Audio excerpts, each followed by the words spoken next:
Olá, sejam todos mais uma vez bem-vindos ao C-Pop, um podcast de cultura pop do Correio do Povo.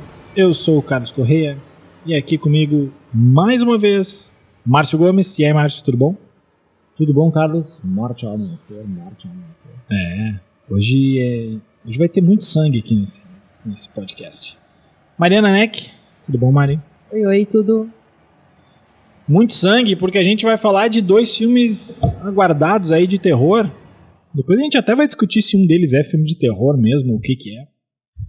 No primeiro bloco, a gente vai falar do novo Evil Dead, também conhecido como A Morte do Demônio, A Ascensão. E aí, no segundo bloco, a gente fala do novo e esperado filme do diretor Ari Aster, o Bo Tem Medo. Então, sem mais delongas, subamos a trilha e vamos lá.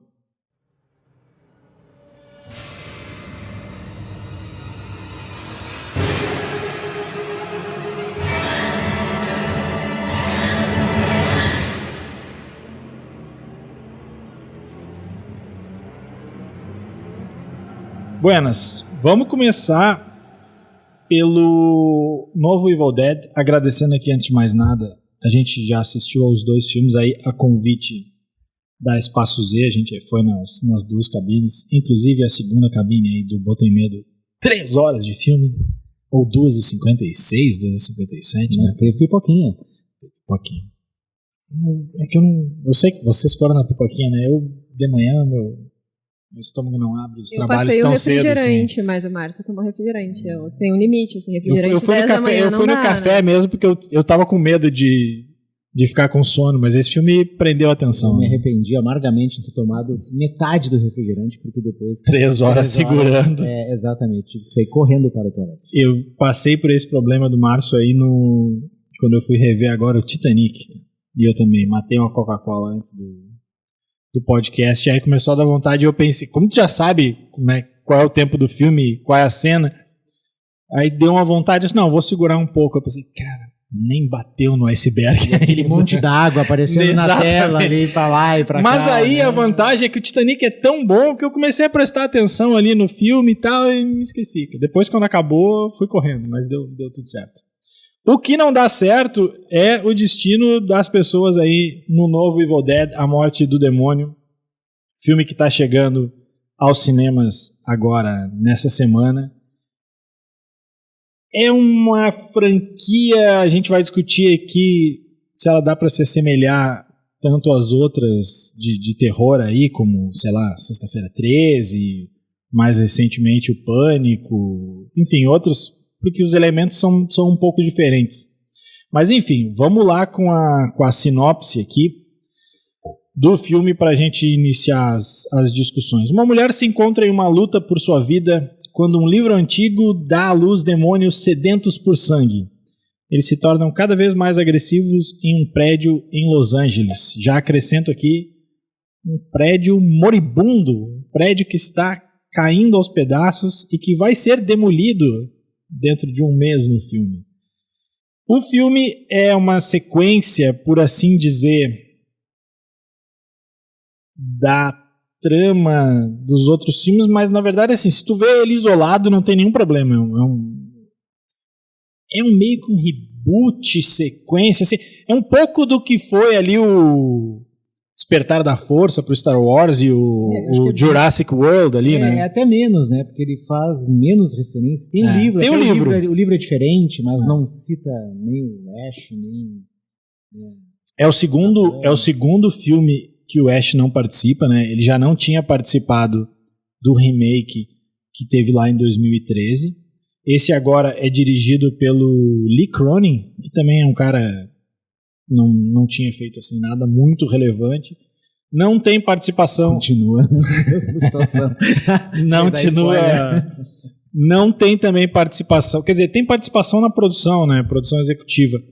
Mas não tem ali participação nem na direção, nem no roteiro do Sam Raimi, né? Que é o diretor que fez o primeiro Evil Dead lá em 83. E fez os dois seguintes, né? O Evil Dead 2 e o 3 em 87 e 93, que é interessante, né, porque na primeira vez, na primeira trilogia, aqui no Brasil ficou Uma Noite Alucinante. E aí, quando eles foram fazer o remake, já era A Morte do Demônio, e agora também é Morte do Demônio, A Ascensão. Mas acho que a galera vai chamar mais de Evil Dead mesmo, né? E tem a série também, né? A gente tá falando dos 3 filmes, dos 4 filmes. Tem a série também do Ash vs. Evil vs. Ash. Que é bem elogiado até. Eu não vi, tu chegou a ver alguma coisa? Não, sério. Não. Mas enfim, dada a sinopse aí, dá pra dizer que é um filme com bastante sangue. Foram 6.500 litros de sangue fake gastos no filme. Eu acho que esse filme vai fazer dinheiro, pelo menos porque se quer dinheiro para filmes de terror, né, que são geralmente produções mais baratas e que tem um lucro maior. Mas quero ouvir vocês antes aí. O que vocês acharam? Quem quer começar aí, se apresente. Mari diz que o Márcio começa, o Márcio diz que a Mari começa. Eu vou então. Essa é uma das franquias que eu mais gosto, assim, o Evil Dead. Eu me lembro de assistir em fitas VHS, locando nas videolocadoras de Porto Alegre, lá nos anos 80, nos anos 90. E eram filmes muito bons, assim, tanto o primeiro quanto o segundo. Eles tinham um caráter bem filme B mesmo. O Sam Raimi, né, que depois viria a dirigir os Homem-Aranhas, dirigiu o Doutor Estranho ali na Marvel, agora é um diretor extremamente consagrado. E eu revi esses 2 filmes antes de ver esse filme que entrou no cinema, revi no final de semana passado. E os filmes, eles, claro, tem algumas coisas que hoje tu não consegue fazer mais nas telas do cinema, que são um pouco pesadas demais, assim, mas eu já vou citar qual cena é. Mas eles ainda se sustentam, né? Mesmo com os efeitos especiais bem trash, assim, eu acho que é por isso que eles se sustentam, acaba sendo um pouco cômico, um pouco engraçado. E todos esses elementos que fazem desses 2 primeiros filmes, em especial o Evil Dead 1 e o Evil Dead 2, o filme de 81 e o filme de 87, quase que uma referência nesses filmes de possessão, de terror, de filme B, que extrapola, que sai do nicho, do gueto do filme B e vão para o mainstream e acaba conseguindo um público muito maior do que inicialmente eles planejavam. Assim. Tudo isso falta nesse filme que a gente foi assistir essa semana, que é A Ascensão do Demônio, né? Ele até começa com uma brincadeirinha, assim, que é uma das características dessa primeira trilogia, que é aquela cena da câmera indo em direção aos personagens, meio que perseguindo os personagens. Né? É o primeiro filme que também não se passa numa cabana abandonada, numa floresta, né? A ação vai pra cidade. Vai pra cidade. E o filme começa assim, começa nessa cabana, o filme abre numa floresta, assim, só que daí já te dá uma quebra porque não é um drone. Enfim, e daí a partir daí quebra todos os paradigmas com as histórias do Evil Dead, assim, porque tem uma cena inicial, que é a cena que todo filme de terror tem, aquela cena que tem uma morte inicial para tu dar o tom do filme, que os filmes anteriores não tinham. Então já joga na vala comum dos filmes de terror. Daí depois joga o filme para dentro do ambiente urbano, mais especificamente eles passam todo dentro de um prédio, que é quase... lembra muito mais o REC, que é o filme de terror espanhol de zumbi, do que propriamente o Evil Dead. Bom filme. O espanhol é muito bom. A refilmagem também é legal, mas o espanhol é muito bom. Tira todo o humor do filme, não tem nada engraçado, não consegue rir em nenhum momento. Tenta ser um filme exclusivamente de terror, mas é um filme de terror que não te dá atenção em nenhum momento. Ele te dá jump scares, né? Quem tem medo daqueles sustos de... né? Susto de barulho. Cai uma coisa quando tu não espera, então tem todas essas coisas. E na metade final, ele começa a fazer as referências ao Evil Dead, assim, né? Tem a motosserra, tem a sangueira, a pessoa cuspindo sangue em cima da outra, que isso acontecia com Ash no filme, um olho que salta e entra na boca do outro, isso também tem no primeiro Evil Dead. Então, todas essas pequenas referências que tu começa a lembrar, elas são jogadas ali no filme para quem viu o filme é fã da história vai lembrar e talvez ter uma certa nostalgia e tal.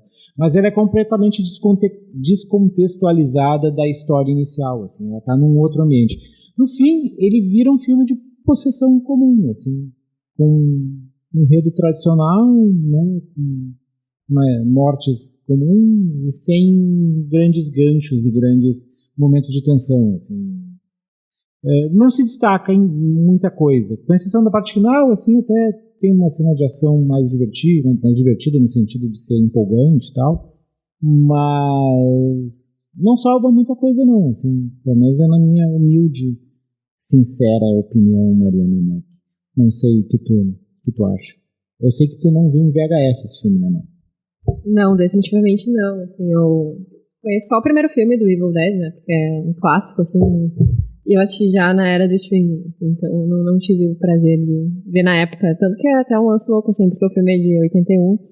E ele chega até ok, sei lá, eu acho que eu assisti no ano passado, em 2022, sei lá, 2023. Mas assim, ele claramente é um filme que é datado e tal. Mas eu sei, tipo, da importância que ele tem, assim, pra essa bolha ali que tu falou, né? De quebrar os filmes lá do B e chegar num certo cult, assim. É um filme que se tornou meio cultuado ali pelos fãs desse gênero de terror mais gore e tudo mais. E tem um Final Boy icônico, assim, né, que é o Ash. Mas esse filme, o recente, né, A Morte do Demônio, eu vim com bastante expectativa, assim, pelo nome da franquia, né, que eu acho que, querendo ou não, é muito pesado, né, eu acho que é uma das franquias, assim, do terror muito famosas, assim, eu acho que é no nível, sei lá, do Alien.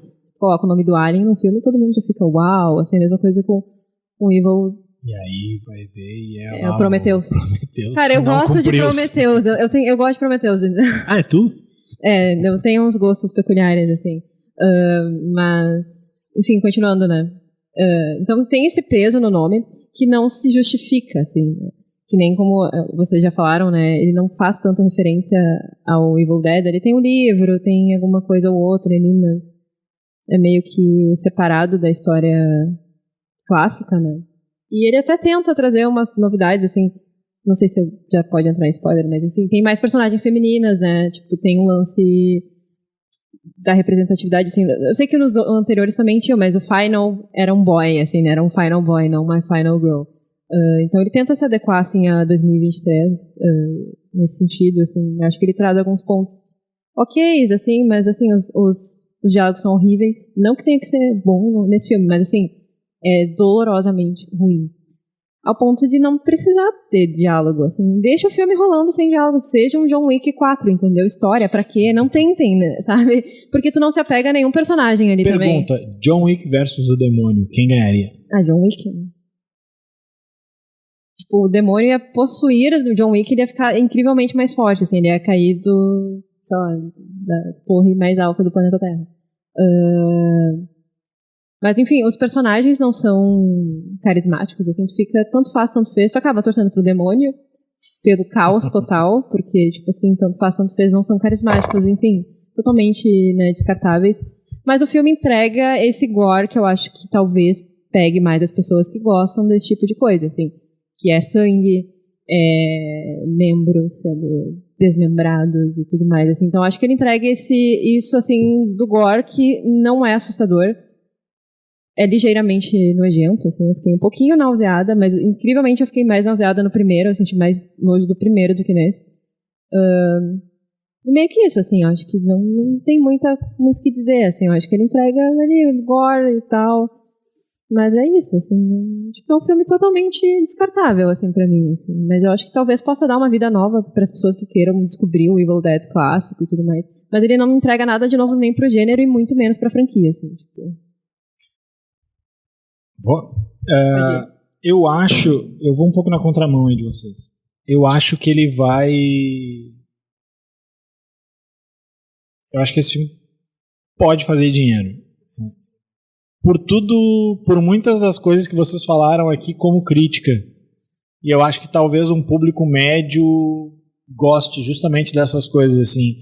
É um filme que tem o jumpscare, mas tu não fica tenso. Assim, ele é um filme relativamente seguro pra tu tomar susto, assim. Ele é um terror mais adolescente, se bem que dos anos 80 também era, né? No estilo dos anos 80. E que agora tem bem essa cara de anos 2000, assim.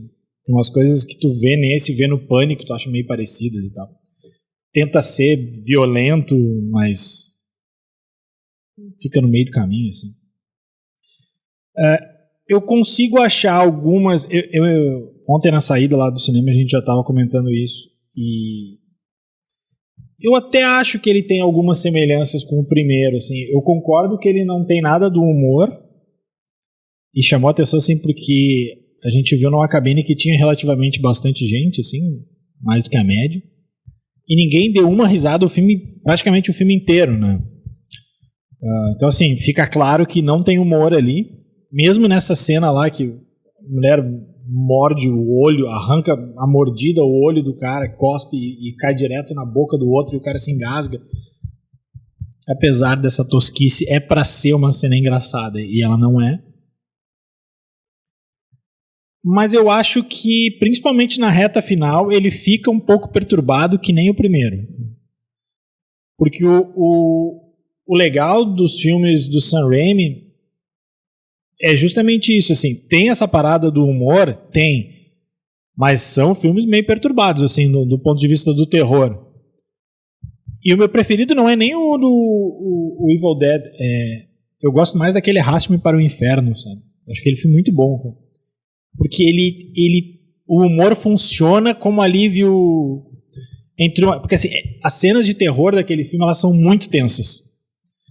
Então o terror funciona meio como o humor funciona como intervalo entre uma e outra, porque senão tu vai acabar sem unha o filme, assim, de tão agarrado que tu vai ficar na poltrona do cinema. E aqui eu acho que falta essa questão do humor, mas eu acho que essa questão da perturbação existe ali, principalmente quando... Acho que talvez eles busquem mais isso pelo som do que qualquer coisa, assim. Quando a mulher começa a berrar e tem uns planos ali, eu gosto de alguns planos, como ele é filmado, assim, às vezes ele usa uma grande angular, assim, eu acho interessante. Logo no começo tem uma cena, ainda na floresta, que tem... É como se fosse uma estradinha cercada de dois morrinhos, assim. E a câmera que eles usam ali, acho que é uma lente grande angular também, dá a impressão de que essas duas elevações estão meio que engolindo a estrada. Eu gostei daquilo ali. Mas eu acho que ele fica no meio do caminho, assim, em relação à franquia. Porque, à exceção da história do livro, o Necromi... Eu sempre esqueço o nome do Necronomínio. Necronomínio. É o livro dos mortos. É o livro dos mortos. Ele não tem tanta... Não, ele não tem nenhuma relação com os outros filmes, a não ser... Porque tu pega assim... Tu pega o... A história de origem é diferente. Isso. E como eles encontram ali. Tu pega o... Sexta-feira 13. Ah, beleza. Tem o Jason ali de ponto comum. Tu pega o Hora do Pesadelo, tem o Fred Krueger. Tu pega mesmo o Pânico, que vai mudando o assassino, mas houve agora até uma transição numa geração antiga lá, que era a geração da Neve Campbell, da Courtney Cox, para uma geração nova. Mas assim, tem um elenco que continua. O próprio Evil Dead anterior, a trilogia anterior, tinha o Ash, né, que era o personagem do Bruce Campbell, que fazia esse meio de campo. E esse não tem, assim. Tipo, o demônio não... Pode ser outro demônio. Né? Exatamente. Eu concordo muito com o Márcio. Assim, é um filme de possessão que, se não tivesse o Evil Dead no nome, ele não ia chamar tanto atenção. Isso aí, eles tentaram pegar, acho que uma marca já conhecida, construir uma história em cima, tentando mesclar algumas referências ali, acho que essa foi a ideia. O problema foi um pouco o que a Mari disse, a expectativa, e talvez aí seja uma culpa nossa. É o que eu ia dizer. Um pouco uma culpa nossa, minha e de quem gosta da franquia. Mas quando tu traz um nome desses, né, tu já traz uma expectativa. Que nem tu vai fazer, vamos fazer um novo filme do... uma comparação meio absurda, mas vamos lá, porque foi o que veio na minha cabeça. Vamos fazer um novo Poderoso Chefão. Tu vai com uma expectativa, né? Tu vai... mesmo que não tenha um Al Pacino e uma Esse ano tem um novo Indiana Jones. Tu vai trazer um peso, né? Porque tem o nome da marca ali, né? Então tem uma responsabilidade com a história do filme. E mesmo que o Evil Dead não seja, obviamente, né, o Poderoso Chefão e nem o Indiana Jones, ele tem uma história dentro do terror que justifica que a gente aposte as fichas do alheio. Ele é um filme cult. Um bom filme de terror do ano, né? E é completamente o contrário. Ele é um filme comum de terror. Mas ele me baixo, parece... né? Assim, Eu não vi até o remake lá de 2013. Mas assim, pelo que eu vi o trailer... Quando é remake, tu já meio que imagina. mas assim, aquele trailer, ele me pareceu... E posso estar fazendo um julgamento completamente errado, assim, estou julgando o filme pelo trailer. Mas é só para dar uma comparação. Ele me pareceu que ele ia apelar muito mais pra violência do que pra qualquer coisa. Não era o espírito do Evil Dead original. O Evil Dead, ele tem bastante violência, ele tem bastante gore, coisa mas não é só isso. Com esse filme, né? Ele tem muita coisa nojenta também, mas ele tem tensão, assim, ele tem medo, ele tem humor, ele tem várias dessas coisas, assim, né? Tem muita coisa, a gente vai falar muito no filme, no próximo bloco, assim, de surreal, de absurdo, ele tem isso também, né? E esse filme não tem, ele tem um demônio super poderoso, fodão, quase super poderoso, porque ele não consegue abrir uma porta. O demônio super poderoso que para numa porta, né? Consegue arremessar pessoas à distância, consegue arrancar a traqueia de uma pessoa com uma mão, mas não consegue arrombar uma porta. Abrir uma porta é diferente. Não, e assim, eu gostei do lance dele ser meio perturbado, mas eu concordo com vocês que ele tem muitas inconsistências, assim. O elenco também eu achei bem genérico, né? Mas as pessoas... Os personagens, todos eles, ninguém se destaca.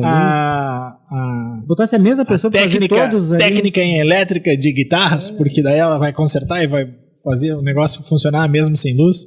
A protagonista ali, né, que é a primeira a ser possuída, a Alyssa Sutherland, eu fui ver se ela tinha algum parentesco com o Donald ou com o Kiefer.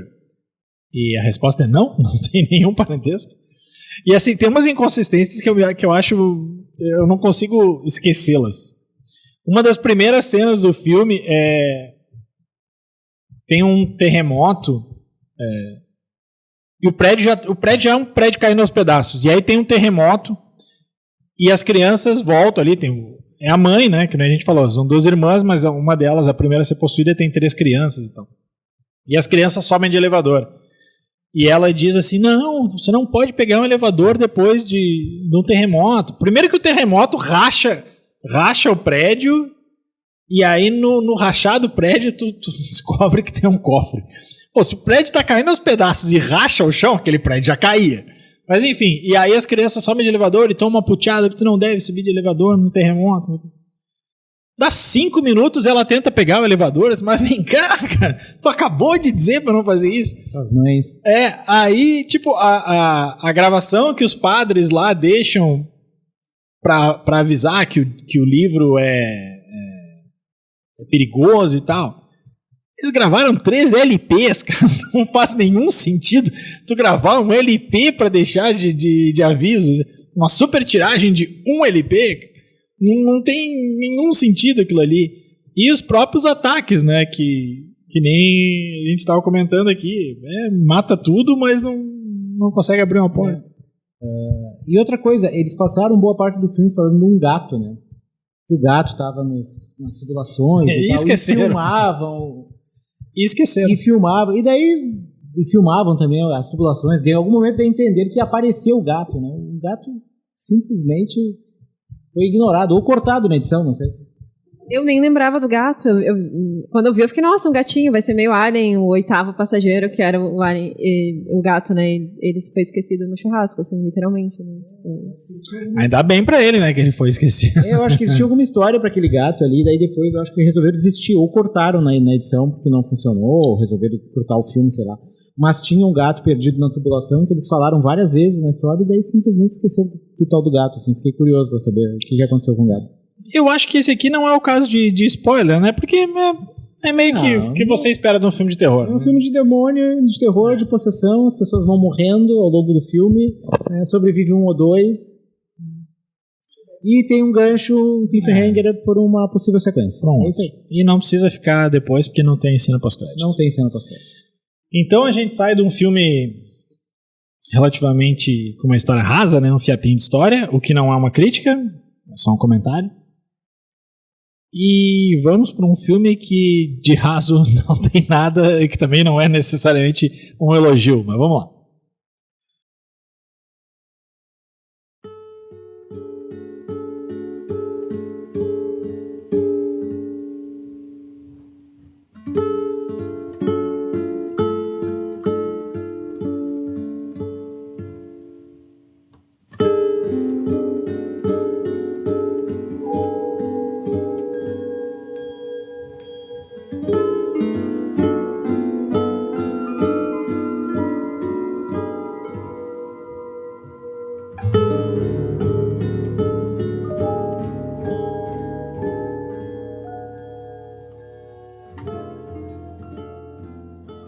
Bom, agora que a coisa vai começar, porque a gente vai falar de Bo Tem Medo, Beal, Bo Tem Medo, um novo filme do Ari Aster, o mesmo diretor de Hereditário e Midsommar.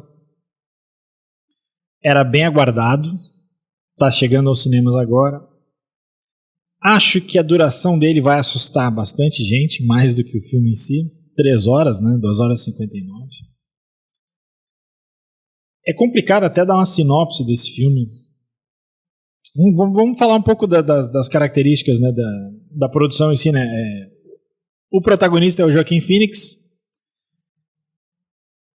Eu tenho um pouco de pena do psiquiatra ou psicólogo desse rapaz, né? Porque ele sai do Coringa, faz esse filme, volta pro Coringa. Ou ele separa muito bem trabalho de lazer, ou ele é um cara bastante perturbado.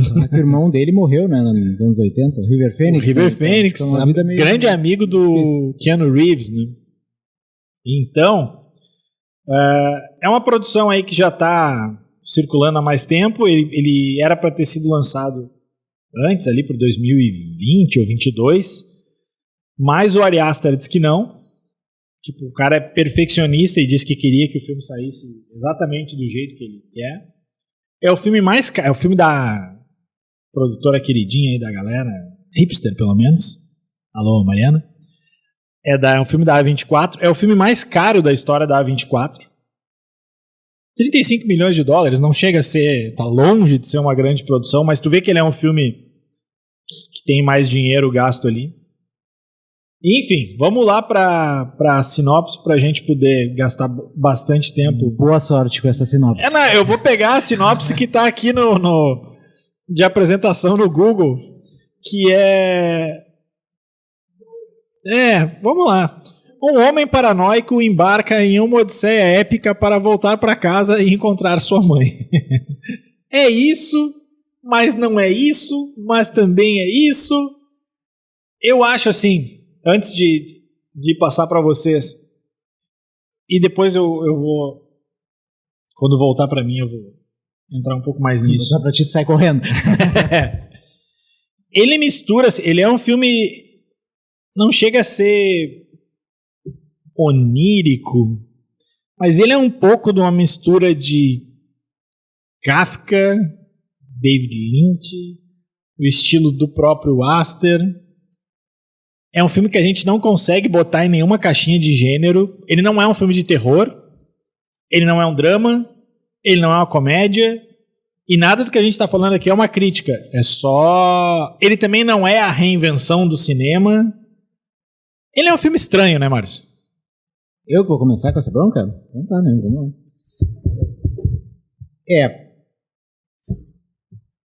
Ele não é uma comédia, mas eu achei ele mais engraçado do que qualquer outra coisa. Tem vários momentos ali que eu ri, assim, eu fiquei com vontade de rir. Como muita gente não estava rindo na cabine ali, eu me segurei um pouco, assim, para não ser o único maluquinho rindo da história. Até porque é uma história meio trágica, assim, do personagem. Mas eu achei que teve vários momentos cômicos. Então, se eu tiver que categorizar ele em alguma caixinha, assim, eu acho que ele é mais comédia e drama do que qualquer outra coisa. Tirando isso, ele é uma jornada do personagem, né, em busca, tentando chegar no velório da mãe dele, que teria morrido. Um personagem extremamente perturbado, né, e afetado justamente por essa mãe extremamente... muitas das resenhas que eu tenho dito falam em dominadora, mas ela é muito mais do que dominadora, ela é manipuladora, assim, da personalidade dele, e todos os problemas que ele enfrenta, eles são, no filme, tratados como influência direta dessa personalidade extremamente possessiva e quase doentia da mãe, assim. Então, o filme todo é, como a Mari fala, mommy issues, né, e a culpa quase toda é da mãe, assim. Ele me lembra, e essa é uma das partes que eu gostei dele, aqueles filmes em que nada dá certo, assim, porque os personagens querem fazer uma coisa, querem chegar a um destino e não conseguem. Tem o filme do Scorsese, que eu acho muito bom, que é dos anos 80, que é o Depois de Horas, que é um filme em que o personagem sai de casa para o encontro, dá tudo errado e ele só quer voltar para casa e não consegue voltar para casa nunca, e acontece várias situações surreais, assim. E esse filme tem um pouco disso, só que de uma forma, só que elevado a milésima potência, assim.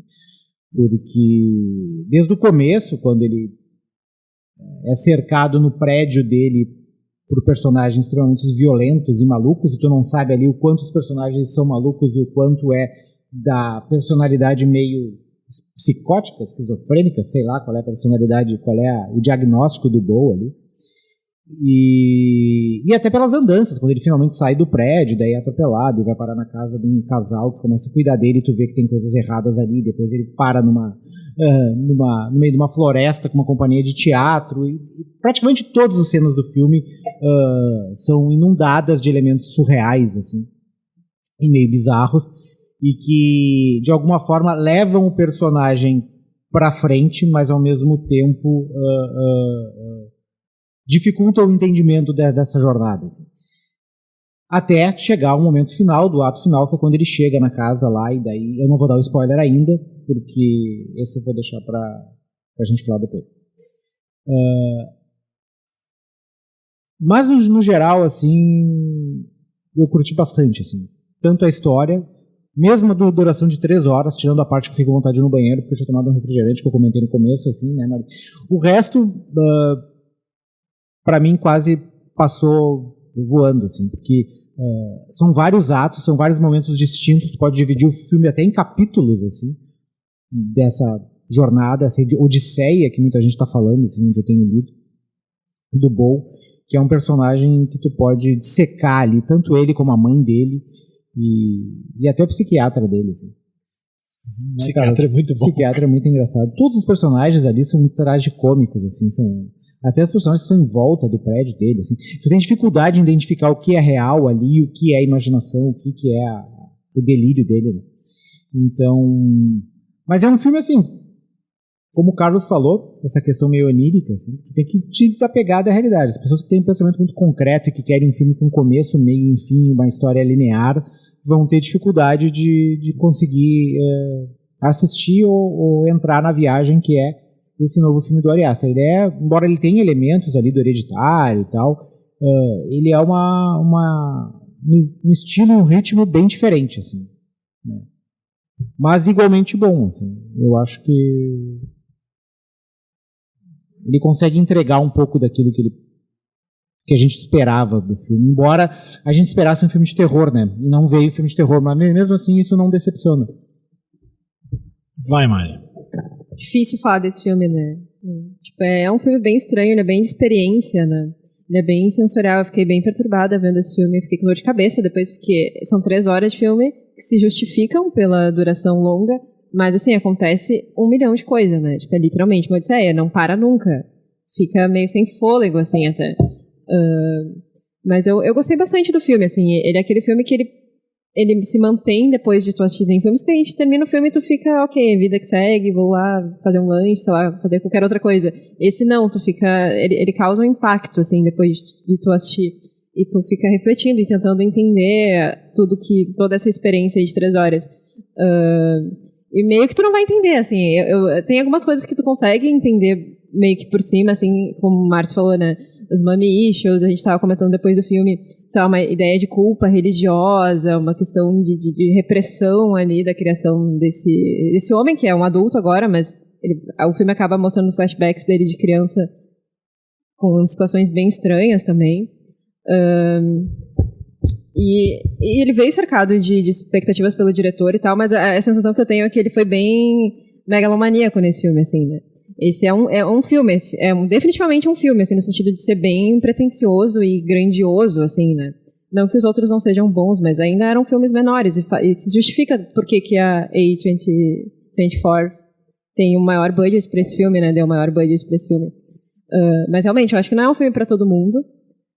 Acho que ele não vai ser tão pop quanto Midsommar ou Hereditário, sabe? Acho que ele vai ser mais cult, né? Ele vai ter, o fandom vai existir, isso é fato, assim. E as pessoas tentando te provar que esse filme reinventou a história do cinema, com certeza, assim, isso aí é fato. Se preparem. As notas altíssimas e tudo mais. Mas tu sabe, eu tava comentando com vocês, né? As primeiras críticas que saíram, a nota dele é menor que a do Evil Dead novo. Eu acho que ele vai ser mais divisivo e acho que é isso que explica. Eu acho que sim. Eu acho que pode ser que seja o Babilônia dessa temporada, assim. Muitos vão amar, outros vão odiar. Eu não amei tanto quanto eu amei Babilônia, mas é que é recente. Talvez revendo de novo ou digerindo esse filme, porque ele é muito mais complexo que Babilônia, por exemplo. Ele aumente na minha nota, mas é um filme incrível. Tipo, eu assistiria de novo pra pegar tudo que tem ali, né? Porque é uma chuva de referências. Tem um monte de coisa que eu provavelmente não peguei por se tratar de coisas mais religiosas, assim. Foi uma coisa que a gente estava comentando ali, que tem até um lance meio da performance masculina. Depois a gente vai entrar em detalhes, assim, mas da masculinidade na sociedade, assim, porque dá para perceber que existe ali um papel específico para esse tipo de questão. Mas no final é um filme de mommy issues e é isso, assim, né? É uma experiência. Difícil de descrever o filme, né? Parece que eu não falei nada com nada, assim. Eu não sei se a gente tá afastando as possíveis pessoas que querem mas acho assistir. que faz sentido com o filme, né? Eu acho que não tá afastando. Não sei se tá afastando, aí depende de quem vai querer ver ou não, né? Mas eu acho que o filme, ele toca em pontos muito... Falando na questão religiosa, na questão sexual ali, né? Tipo, ele é um personagem reprimido desde o nascimento pela mãe, né? Que inventa uma história de que o pai morreu quando ele foi concebido, né? No momento do orgasmo, o cara tem um ataque cardíaco, que tinha um sopro no coração, e daí ela diz pra ele que essa história é congênita, né? Então ele tem esse problema, então ele nunca faz sexo porque ele tem medo de morrer. Então, esse é o tamanho da manipulação da mãe com o filho, assim. Então todos esses elementos, eles estão ali presentes, assim. Então a repressão sexual, a questão religiosa de que ele tá sempre com uma santinha agarrado, né? A questão do medo de sair de casa, de não se sentir seguro, e todo mundo exterior ser um mundo agressivo e perigoso, né? Porque ele não está sob a proteção da mãe, né? A questão de ele não conseguir fazer escolhas, ser sempre manipulado, e toda vez que alguém diz alguma coisa para ele fazer, ele faz, porque ele não consegue dizer não, porque ele é uma pessoa que foi sempre bastante protegida e tal. Então, de extrapolar as viagens do que está aparecendo nesse filme para inúmeros casos, né? Para inúmeras situações a partir da personalidade do Bo, assim. Enfim, eu acho que é um filme que te dá direções, e como tu diz, eu acho que tem que ver ele mais de uma vez, algumas vezes, para pegar todas as referências, né? E pegar elementos e várias das imagens que aparecem ali, que algumas, claro, a gente não conseguiu pescar porque é um filme de 3 horas e pedrinhas, né? Vai lá. Eu acho que é um filme bem metafórico, assim, então, que nem o Mário tinha falado antes, não dá pra assistir esse filme tipo, preto no branco, assim, 880, assim, eu acho que tem que se permitir. Então, justamente por isso, eu acho que talvez seja um filme que impacte para algumas pessoas que gostam de ver coisas muito objetivas e tal. Nunca viram David Lynch na vida, uma coisa assim, tudo certo, né? Mas aí, se tu não tem essa bagagem, talvez fica meio confuso, assim, pra uma pessoa assistir e tal. Eu acho que talvez tenha uma armadilha nesse filme que é tentar ver entendendo tudo.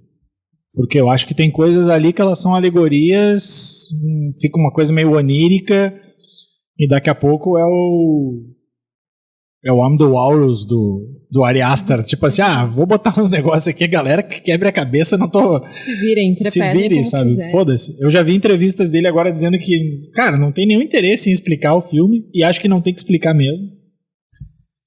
Eu quero começar fazendo uma relação que eu acho que ele meio que é um dos caras do... Se eu esquecer de alguém, vocês me ajudem aqui, mas ele é meio que um tripé do novo... Uma parte do tripé do novo terror, assim, né? O novo terror. Que é ele, que já vem do Hereditário e do Midsommar. O Jordan Peele, com o Corra, o Nós e o Não Olhe. E o Robert Eggers, que fez A Bruxa, O Farol e O Homem do Norte.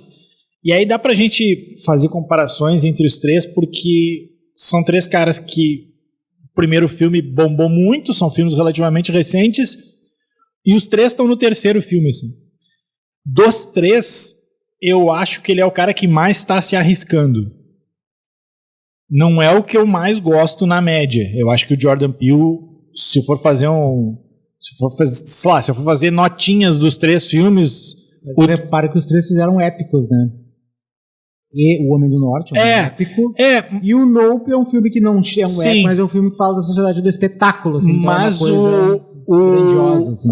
O Homem do Norte é um épico tradicional. Não mas é um épico. Sim. Não, os três passaram viraram caras de outro patamar. Acho que principalmente o Jordan Peele, né, desses três, né? Mas o que eu digo assim, o cara que mais arriscou nesses filmes... O Robert Eggers, eu acho que no Farol é uma decisão bastante arriscada. Eu não gosto daquele filme, mas assim, tem uma galera que adora. Eu acho que ele é um filme ousado. A Mari tá brigando comigo. Eu sou chocada, mas não me surpreende. Cara, o Farol é muito bom, por que tu não gostou? Eu não gosto daquele filme. E acho que O Homem do Norte, pra ele, foi uma jogada segura, assim. Eu gosto bastante do filme, mas ele é um filme bem quadradinho, assim.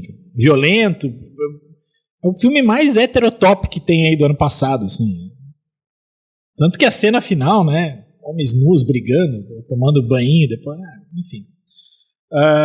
O Jordan Peele, eu gosto bastante.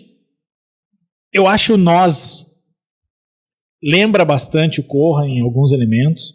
Acho que o Nope... Eu gostei do Nope, mas eu não sou tão fã, assim. E eu acho que o Ari Aster é o cara que mais arrisca, assim. Eu gosto bastante do Hereditário, ainda que eu acho que o Hereditário é acho que de todos esses 9 que a gente tá falando aqui, o mais fácil de tu botar na caixinha do gênero terror, assim. É um filme de possessão, um filme de demônio, é bem terror, assim. Não tem muito o que falar. Quando ele vai pro Midsommar, já é uma parada... É terror ainda... mas já fica um pouco de suspense e ele subverte várias coisas, porque geralmente os filmes de terror é tudo escuro, aquele ali é o terror na luz do sol, assim, né? Que é o chamado terror mais folk, né? Isso, é uma outra parada, assim, já foge um pouco. E agora, esse O Bo Tem Medo não é nem terror, cara. É isso aí, cara. Eu acho que, assim como a Mari falou, de é uma experiência, e eu concordo, e eu acho que é uma experiência que tem que ser vivida no cinema. Eu acho que quem for ver esse filme em casa vai perder muito. Não é por causa da tela, ele não é um filme com cenas deslumbrantes nem nada. É porque em casa tu vai distrair. E ele é um filme que te demanda estar o tempo todo atento, mesmo que tu não vá pescar tudo. Se tu se distrair nesse filme, esquece. Morreu a experiência. Tu tem que estar o tempo todo ligado para tu embarcar na viagem, nessa louca jornada. E eu estava vendo no IMDb algumas curiosidades do filme e o diretor fala que justamente isso, eu queria botar a audiência, eu queria passar para a audiência a experiência de ser um loser, né? Um perdedor, cara. E é meio que isso, né? Porque o personagem do Joaquin Phoenix se fode o filme inteiro, cara. Só que tu nunca sabe, na verdade, o que daquilo ali é real. Tu parte do princípio que o começo do filme tem alguma coisa de real. Só que à medida que o filme vai avançando, tu não sabe mais se aquilo era real ou não. Chega no final, tu não sabe se em algum momento o filme teve alguma cena real ou tudo é uma imaginação, é o quê? Que o filme começa com um vizinho reclamando do barulho que ele não está fazendo. Que ele não está fazendo. Daí ele perde uma mala... que o vizinho, esse supostamente roubou, mas tu que não tem sabe, vizinho nenhum. Tu não vê, né? Daí ele perde o voo, daí tu não sabe se ele perdeu o voo porque quis ou se realmente roubaram, né? Cara, esse filme o filme dos sonhos de um psicólogo, assim. Porque ele é o tempo todo, tu não sabe se ele tá se passando no id, no ego, no superego, na realidade, se as lembranças dele são reais ou se são manipuladas pela mãe. Mesmo o primeiro amor da infância, tu não sabe se ela é o primeiro amor da infância, se ela foi contratada pela mãe desde aquela época, em algum momento ele duvida. Isso. Tem uma namorada que ele tem uma namoradinha que ele tem quando adolescente, né? E que ele reencontra depois, e daí ele não sabe se aquela namorada foi que a mãe dele é uma magnata e tal. E aí eu pego, ele é um diretor de origem judaica, e aí eu achei curioso, tô trazendo esse dado porque tem duas descrições curiosas do filme. A primeira é do Nathan Lane, que é um cara que faz ali o pai do casal lá que resgata ele depois de atropelar ele. E a mãe desse casal é Holly Flex, a namorada do Michael Scott no The Office. E o Nathan Lane descreveu o filme como um tudo ao mesmo tempo, tudo em todo lugar ao mesmo tempo, judeu, sendo que é um conto épico de culpa e codependência. E a outra descrição do próprio Ari Aster é que eles estavam fazendo uma comparação. Ele disse que é o Senhor dos Anéis judeu, mas com a diferença de que, em vez de buscar o anel, ele só está indo para a casa da mãe dele. Então, cara, é muito maluco essa parada de tu não saber o que é real, o que não é. E quando ele fala de culpa, eu acho que é um filme muito sobre culpa. Por isso que ele é um filme tão cabeça, assim. A primeira e única palavra que o psicólogo escreve quando está analisando ele no começo é justamente essa, né? Culpa. E tu vê que o cara tem culpa o tempo todo. Ele não fez nada na história ali do barulho, e mesmo assim tu acha que ele tá se sentindo culpado por aquilo ali, tanto que ele não vai bater. Tipo, o lógico daquilo ali, tu imaginar, é que o cara vai sair e vai bater na porta do vizinho. Cara, não tô fazendo barulho nenhum, cara.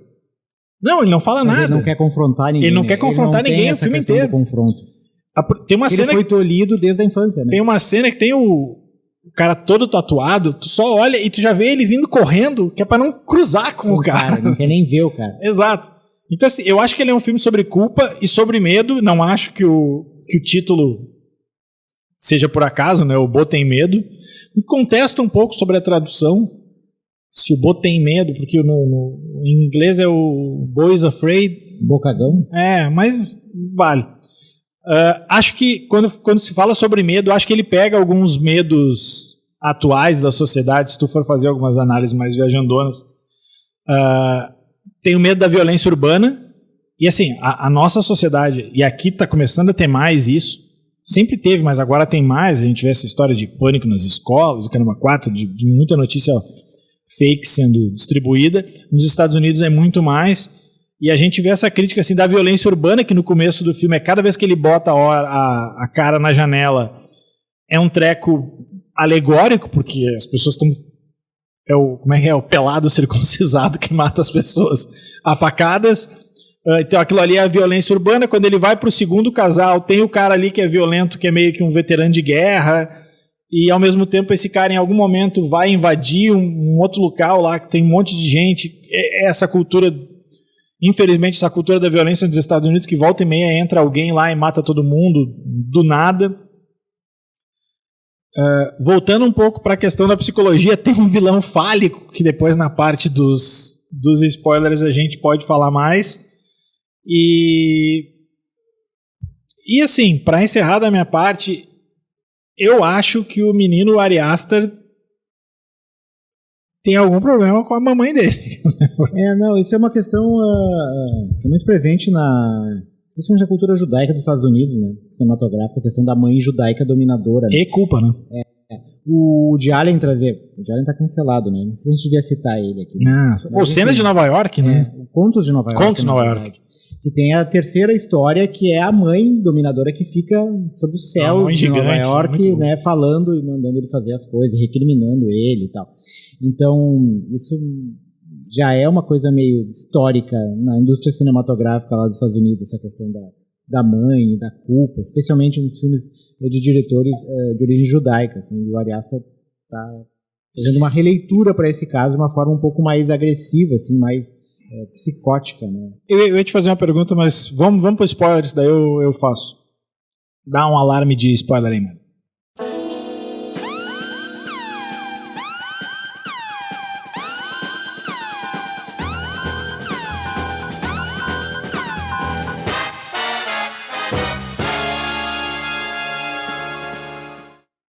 Antes da gente chegar no ato final ali, a Mari que tinha comentado um negócio justamente dessas mommy issues. Ele tem toda essa parada de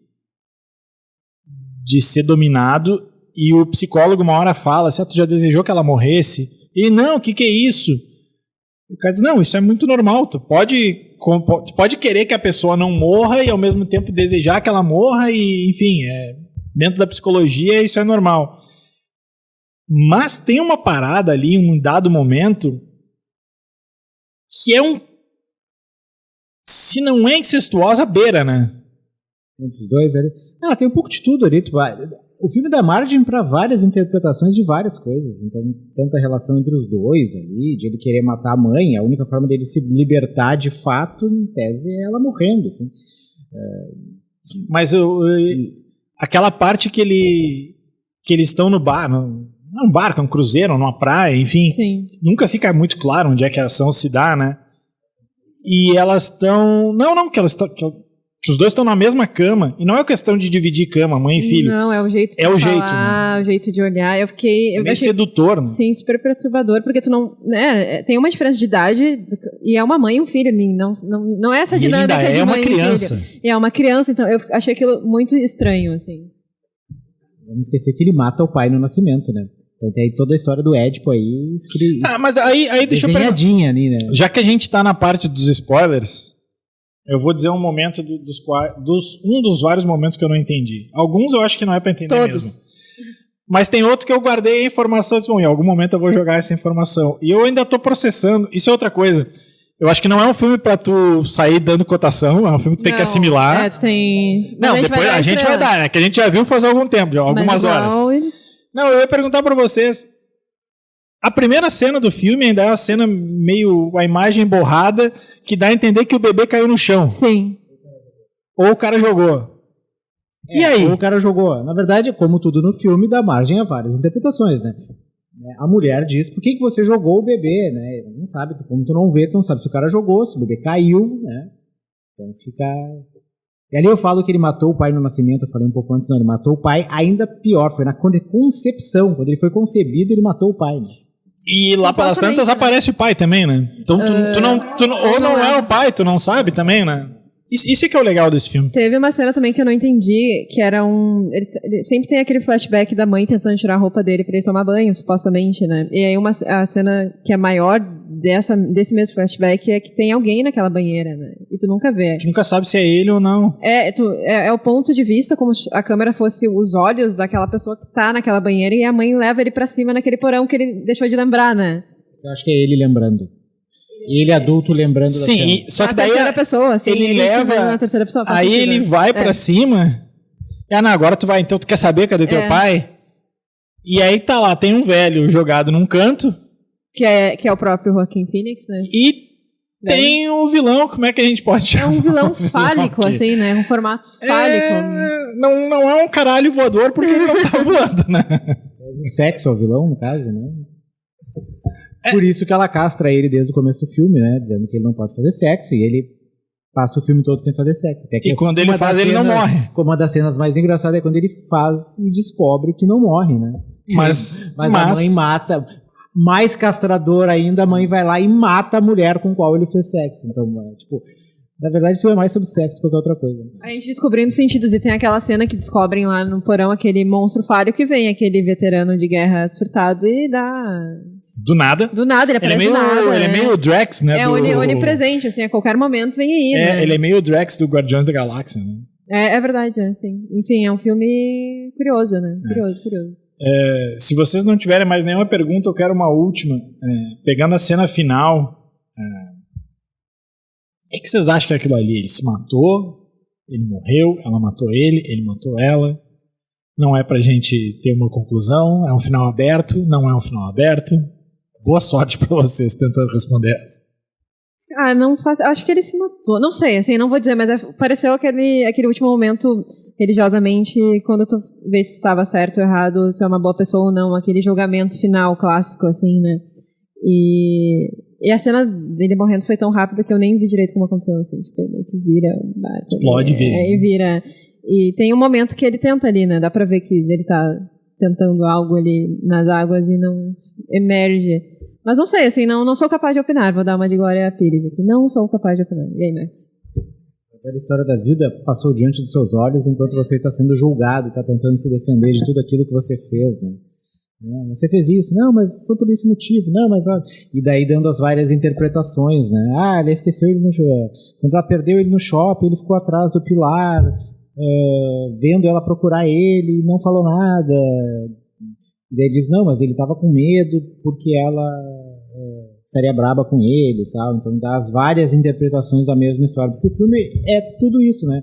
Tipo, são várias interpretações para as várias situações. A gente pode entender o filme, interpretar as cenas, toda essa jornada do Bo até o final ali, de várias formas. Tipo, aquilo tudo que ele via era real, aquilo tudo era inventado, era ele que projetava, enfim, eram coisas que realmente estavam acontecendo com ele, ou ele criava todas aquelas situações. Então, tipo, eu tô com a impressão de que eu já achei que isso fosse acontecer mesmo, mas é um filme que eu tô gostando mais enquanto a gente conversa sobre. Eu acho que ele é o tipo de filme que pode melhorar, assim como tem filme que tu vai falando e tu vai pensando assim, caramba, mas na real isso aqui é ruim. Esse aqui é mais legal. 5 copos de vinhos, então tu vai amar esse filme. Vamos dar notinha pros dois daí então, já. Vocês deem 0 a 5 estrelas. Depois a gente bota no Cepop no Letterboxd. Depois bota no Letterboxd. Cepop está no Letterboxd agora, além do Instagram, né? Além do Instagram. E do o canal do Correio do Povo no YouTube também. Notinhas de 0 a 5 estrelas, vale meia estrela aí também pra...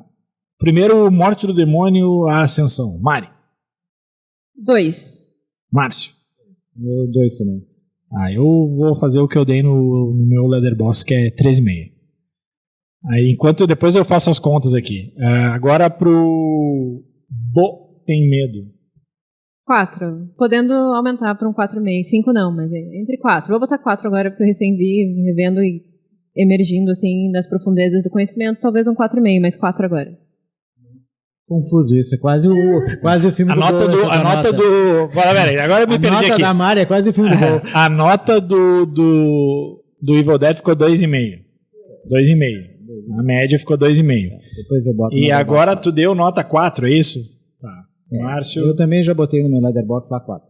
Então essa aqui vai ficar fácil porque eu também vou dar 4. Então 4. 2,5 e 4. 2,5 e 4.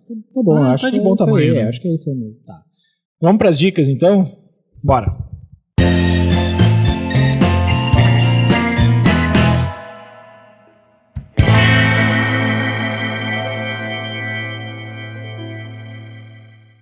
Vai lá, Márcio. Márcio está sempre preparado mais para as dicas do que a gente, então começa. Tô sempre vendo coisas, né? Então, a minha dica fica... já que a gente falou mal do novo Evil Dead, fica o velho Evil Dead. Vamos deixar a dica do primeiro Evil Dead, que está na HBO Max. Para quem quiser rever, ou pelo menos ver para comparar, ou ver antes de ir ao cinema assistir a nova versão. Tá lá, o Evil Dead, A Morte do Demônio. Tem os dois, né? Tem o de 1981 e tem o remake. Eu sugiro ver o de 1981. E o Evil Dead 2 está só para alugar. Quem quiser gastar o seu rico dinheirinho aí alugando, já que não está em nenhum streaming disponível, também vale a pena. Então fica essa dica aí dos dois Evil Deads.